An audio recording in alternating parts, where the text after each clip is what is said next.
Welcome to Basic Sports Takes, and today I wanted to discuss some of the news that broke on Friday, some of the things that I wanted to discuss, just because I found interesting. Some of it was very sad and it sucked, and some of it was just quite frustrating for me to just learn about.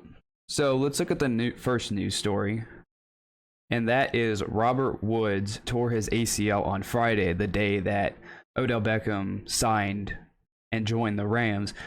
I thought that was really unfortunate, and it kind of sucks for the Rams because Robert Woods is a very, very solid, I would say great receiver. And Matthew Stafford and him, along with Cooper Kupp, they had a really great receiving core. He doesn't put up flashy numbers, but he has a big game here and there. He had a game with 12 receptions, 150 yards, a Thursday night football game against the Seahawks. Last week against the Titans, he had a really, really good game. So when even if Kupp isn't having a good game, Robert Woods is having a good game. So OBJ is going to have some shoes to fill, in my opinion, with Robert Woods going down, because Robert Woods, along with Van Jefferson, were very solid pieces for Matthew Stafford to go to whenever they were in a situation where Cooper Kupp couldn't get the ball. And even Tyler Higbee, I think, is great. So the production of OBJ is definitely going to have to be really, really good and solid in place of Robert Woods, because he was a great 2-3 receiver for the Rams all year. Even last year, he had a very good season with the Rams. He was very productive. He's a very reliable number 2 receiver. And now when it comes to OBJ stepping in, I hope he doesn't take away any targets and plays from Cooper Kupp, because I think Cooper Kupp is having a very, very good season, like an offensive player of the year type season. And I don't want that to be taken away from Cooper Kupp. But I think OBJ, he wants to be there. I think he's all in. He has Matthew Stafford, who I think is a way better quarterback than Baker Mayfield. And I think Sean McVay, he's a very good offensive-minded genius. He can dial up plays, script plays for Odell to, get open. And I think Odell's gonna fit in nicely. He's away from, because I think maybe Odell, this may be a bad take, but with how heavy run-centric the Browns were, it's really hard for a guy who wants high touches to want to be there, because when the offense doesn't revolve around the receivers getting open like it did in Cleveland, it's really, really difficult, I'm sure, for receivers to just want to sit there and not do anything. Now, he didn't make a big fuss about it. Now, Odell hasn't really made a huge fuss the last few years in Cleveland, even he hasn't been very productive. So, the shoes that Odell has to fill with Robert Woods going down, I wouldn't say are astronomical, because the numbers that Woods was putting up, 27, 64, 33, 48, he did have 150 yards, and then just 31, 70, 35, 98. These are very solid wide receiver 2, even wide receiver 3 numbers in a very pass-heavy offense that the Rams like to run. So I think these are some great, and it's a great chance for Odell to rejuvenate his career. Now, do I think without Woods and they didn't have Odell as a backup plan, I think the Rams would be fine. Like I said, they have Cooper Kupp, Van Jefferson, who is having a really good year. Van Jefferson, he doesn't put up flashy numbers, but he's also, again, another very reliable receiver. 80 yards. He had a 90-yard game, 88-yard game. And then Tyler Higbee, I think he's a fantastic tight end. He's great. And you obviously have Matthew Stafford and an offensive genius in Sean McVay, and a very good defense, a team that's going all out to win right now. So I think this signing for Odell, he's going to have to make, I wouldn't say he's a complete necessity. Now, I think he's going to have to step up bigger than he would have if Robert Woods didn't tear his ACL and didn't get injured. And I really hate it for Woods, because I think he's a very productive, very good receiver, definitely a reliable guy. The Rams receivers, along with Matthew Stafford, Sean McVay, I think they're a very fun, electric offense to watch. It's fun to watch. Last week against the Titans, they didn't necessarily have their best game, but they're still a fun team to watch. It's easy to root for them, in my opinion. You know, a lot of people say they don't want to root for them now because they're a super team, and I'm like, well, they also have to produce on the field, and the way they produce on the field this year, it's really hard to root against if you're not a fan of, you know, their rivals. So the Odell situation, I think it was just, you know, it was luxury that the Rams even got OBJ. And now, you know, do I think it's a complete necessity? No, I really don't. Because I think the guys that have been there in this offense are able to step up, make plays when they have to. They've done it all year.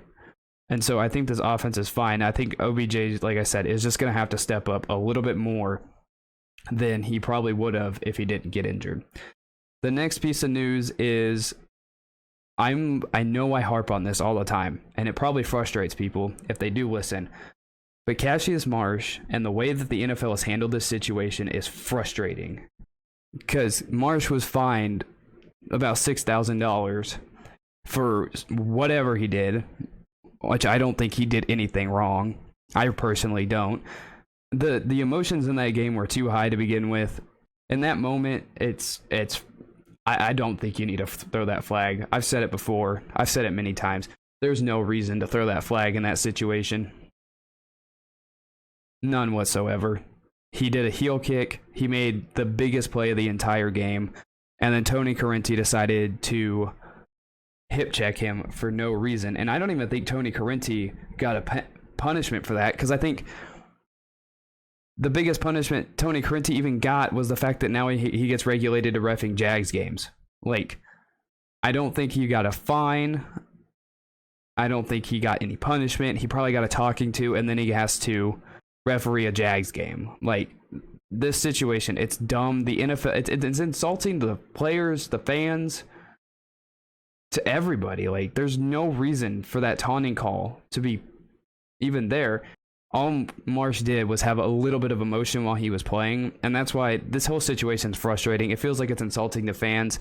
The NFL is never consistent in the punishments that they give out, because, you know, you see, I found some fines from this year, and it's just like a player, Chandler Jones, got fined $10,300 for a uniform violation, and then Jalen Ramsey gets the same thing for a taunting, $10,300. And I'm just like, first of all, neither one of those should be a finable offense. One guy is simply just wearing a uniform that reps his team, and then Jalen Ramsey just simply, you know, had a little bit of emotion in a game. Same with Cassius Marsh. And then Jerry Jeudy, the celebration he celebrated, gets fined, you know, an astronomical amount of money, almost $13,000. Like, I just pulled up some of the fines from the NFL this year, and they just don't make any sense. Whether you agree or disagree with Aaron Rodgers, like the fact that some of these fines are in the same, you know, an equipment violation, like that doesn't make, like, an equipment violation and a celebration is literally almost nearly the same as Aaron Rodgers' situation. I'm just like, the NFL makes no sense. It just feels insulting. And the fact that they give the referees an out, it feels like every time. It's just, they play victim with themselves. It's frustrating. I don't like the NFL and what they do with their rules. And the way they protect the referees when they blatantly hip check somebody. It's super frustrating. And yeah, so that was the news on Cassius Marsh. And then the final thing that I saw today that I thought was kind of big was Ben Roethlisberger tested positive for COVID and will be out against the Detroit Lions. Now, do I think the Lions I think the Lions had a chance to win this game either way because of the way the Steelers' offense is. But now that he's out, now that Big Ben is out, I really think the Lions have a chance because you have Mason Rudolph is coming in. Now, he's stepped in before. He's played, I wouldn't say great, but, you know, you have Mike Tomlin who will put his team in great positions no matter who they're playing, no matter the situation. So I think Mike Tomlin will get the best out of his guys, but, you know, a day before the games are going to be played, he tests positive and he's out. I think that kind of ruins the Steelers' chances of winning this game. Now, I could be completely wrong. I still think I have the Steelers winning the game on my picks, but when it comes to Ben being out and them preparing all week with Ben, and then they have somebody like Mason Rudolph coming in replacement for him. It's just not a good situation for the Steelers, because that offense is already bad to begin with an experienced guy, and I don't think Mason Rudolph, I mean, he played okay while he was out, not really that great, but the offense is already really bad, and I don't think Mason Rudolph really adds anything to the team that'll help them win against the Lions. And the Lions, they're coming off a bye, and they got blown out by the Eagles the last time they played, so they're going to be coming in hot, ready to go.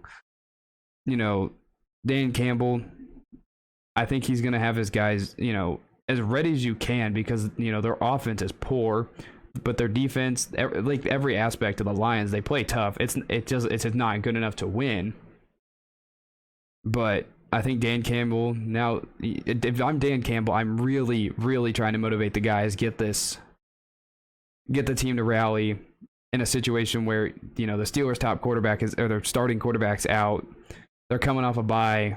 Get a little bit of energy out of this and make something out of it, and try to get your first win of the season. And like the Steelers are already really high favorites with Big Ben in there. They were like an 8-point favorite, and I'm like, well, that's a really stupid bet. The Steelers offense is awful, so I don't know why anybody would touch that. But if I'm Dan Campbell, I am bringing my absolute best shot. I'm taking what I did against the Rams, and I'm trying to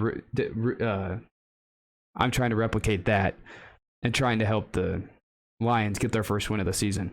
So that was some of the news that broke on Friday that I thought was quite interesting, and I felt I can make a video about it, talk about it. And another bit of news, Aaron Rodgers is activated off the COVID list, so now we do have the Aaron Rodgers-Russell Wilson game. That'll be awesome. That'll be fun to watch. But yeah, those are the stories that I just thought would be fun to talk about really quickly. Before the Sunday games, the Cassius Marsh fine, and how insulting and just bad that fine is, and the fact that they're inconsistent with fines. Big Ben will miss the game, and Robert Woods being out might cause OBJ to have to step up a little bit more than he was expected to. Yeah, this is the first time that I've used a face cam in this. I hope you guys enjoy it. I hope it's something that people will continue to want to see. Thank you guys for listening. Thank you guys for watching. Give me your thoughts down below of what you thought, and I will see you in the next one.